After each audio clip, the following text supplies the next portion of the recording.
Coba deh pikirin, di sekeliling kita sekarang ini ada sebuah kekuatan tak kasat mata. Sebuah teknologi yang menghubungi dunia modern kita yang bikin kita bisa kerja, main, dan ngobrol dari mana aja. Anda tahu banget apa itu? Wi-Fi. Wi-Fi itu ada di mana-mana, di warung kopi, di sekolah, di kantor, dan pastinya di rumah kita. Udah kayak jadi bagian dari hidup kita sehari-hari. Sampai-sampai kita sering lupa kalau Wi-Fi itu ada, ya kecuali pas koneksinya putus, baru deh kita panik. Mungkin Anda mikir jawabannya ada di sebuah garasi di Silicon Valley, atau di lab perusahaan teknologi raksasa. Tapi, gimana kalau saya bilang cerita asli Wi-Fi itu jauh lebih mengejutkan, dan bahkan lebih glamour? Yap, kisah asal-usul Wi-Fi ini melibatkan seorang bintang film yang super glamor, torpedo yang dikendalikan radio, dan perjuangan melawan Nazi di Perang Dunia Kedua. Ini bukti nyata kalau inovasi itu bisa datang dari tempat yang paling nggak kita duga-duga. Oke, cerita kita dimulai dari sebuah kehidupan ganda yang luar biasa. Namanya mungkin familiar di telinga Anda, tapi kisah rahasianya ini bakal mengubah cara Anda melihat teknologi. Lihat deh, di sebelah kiri itu Hedy Lamarr, salah satu bintang paling ikonik di zamannya. Tapi di sebelah kanan, nah, ini sisi lain dirinya yang tersembunyi dari publik. Seorang penemu jenius yang belajar sendiri. Dia adalah bukti bahwa di balik gemerlap panggung Hollywood bisa tersembunyi pikiran yang mampu mengubah dunia. Jadi Hedy Lamarr ini lahir di Vienna, dia jadi super terkenal di Hollywood setelah membintangi film yang lumayan kontroversial waktu itu, judulnya Ecstasy. Tapi, di balik citranya sebagai bintang film, dia punya otak yang cemerlang dan rasa penasaran yang gak ada habisnya terutama soal teknologi militer yang dia pelajari selama pernikahannya dengan seorang pedagang senjata. Kecerdasan Hedy ini bukan sekedar hobi loh. Selama Perang Dunia Kedua, karena didorong keinginan kuat untuk mengalahkan Nazi, dia fokuskan pikirannya untuk memecahkan satu masalah militer yang sangat penting. Gimana caranya bikin torpedo sekutu kebal dari gangguan musuh? Masalahnya gini, torpedo yang dikendalikan pakai radio itu gampang banget diganggu sinyalnya sama musuh. Solusi brilian dari Hedy, dia menciptakan sebuah sistem di mana sinyal kendalinya itu bakal loncat-loncat dari satu frekuensi ke frekuensi lain secara super cepat dan acak. Ini bikin sinyalnya jadi hampir mustahil buat dilacak, apalagi di jam. Dan ini bagian paling kerennya. Untuk menyamakan loncatan frekuensi antara pemancar dan penerima, Hedy dan rekannya, seorang komposer bernama George Antheil, dapat ide dari roll piano mekanis. Dengan 88 frekuensi yang berbeda, pas sama jumlah tuts piano, mereka menciptakan sistem komunikasi rahasia yang elegan sekaligus efektif. Jenius kan? Hedy mematenkan penemuannya ini di tahun 1942 dan langsung menawarkannya ke Angkatan Laut Amerika Serikat. Sayangnya, mereka nolak. Mereka anggap teknologinya terlalu rumit dan gak praktis.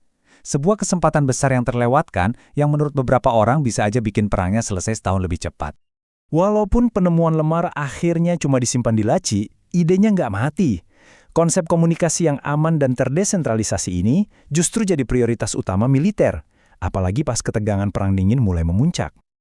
Nah, konsep lompatan frekuensi punya Hedy ini adalah bentuk dari apa yang sekarang kita sebut sebagai teknologi spektrum tersebar atau spread spectrum. Dan teknologi inilah yang jadi tulang punggung dari hampir semua komunikasi nirkabel aman yang kita andalkan sampai detik ini. Jadi, jejak penemuan Hedy ini terus berlanjut. Di tahun 50-an, militer AS akhirnya mulai menggunakan teknologi spektrum tersebar ini di drone.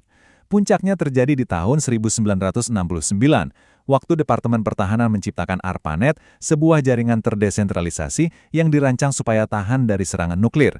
Nah, jaringan inilah yang kelak jadi cikal bakal internet. Lalu pertanyaannya, gimana ceritanya teknologi rahasia militer ini bisa sampai ke laptop dan ponsel kita? Perjalanan dari medan perang ke kedai kopi ini ternyata butuh beberapa langkah kunci. Pertama, di tahun 1985, pemerintah membuka beberapa jalur frekuensi radio buat dipakai umum, nggak perlu lisensi. Lalu, para insinyur menciptakan standar teknis yang disebut 8021. Ini penting supaya perangkat dari perusahaan yang beda-beda bisa saling nyambung. Terakhir, dibentuklah sebuah kelompok industri buat mempromosikan teknologi ini. Tapi ada satu masalah. IEEE 802.11b itu bukan nama yang gampang diingat kan? Jadi Wi-Fi Alliance nyewa sebuah firma branding, namanya Interbrand, dan merekalah yang menciptakan nama yang jauh lebih menarik dan gampang diucapkan, Wi-Fi. Banyak banget orang yang ngira Wi-Fi itu singkatan dari Wireless Fidelity, Padahal itu cuma mitos pemasaran yang dibuat setelah namanya tercipta. Nama itu sendiri nggak berarti apa-apa, cuma dipilih karena kedengarannya enak dan mirip sama hi-fi. Sekarang, kita kembali ke awal cerita. Saat Wi-Fi menjadi fenomena global, kisah penemu aslinya justru terlupakan oleh waktu. Ini bagian yang paling ironis. Hedy Lamarr, yang otaknya cemerlang, telah meletakkan dasar bagi teknologi senilai miliaran dolar, ngasih patennya secara cuma-cuma buat bantu negaranya perang. Dia nggak pernah dapat kompensasi finansial sepeser pun untuk itu. Bertahun-tahun kemudian, Smithsonian memperkirakan nilai paten aslinya itu sekitar 6 juta dolar, sebuah angka yang nunjukin betapa berharganya ide yang dia serahkan secara gratis. Akhirnya, di tahun 1997, saat teknologi yang ia bantu ciptakan mulai mengubah dunia, Hedy Lamarr menerima pengakuan yang sudah lama ditunggu-tunggu. Pengakuan yang mungkin terlambat, tapi sangat-sangat pantas ia dapatkan. Jadi, lain kali Anda terhubung ke jaringan Wi-Fi, ingatlah kisah Hedy Lamarr. Ini adalah pengingat bahwa di balik teknologi yang paling biasa sekalipun, seringkali tersimpan kisah yang luar biasa. Dan ini bikin kita bertanya-tanya, inovator tak terduga mana lagi ya yang telah membentuk dunia kita tanpa kita sadari?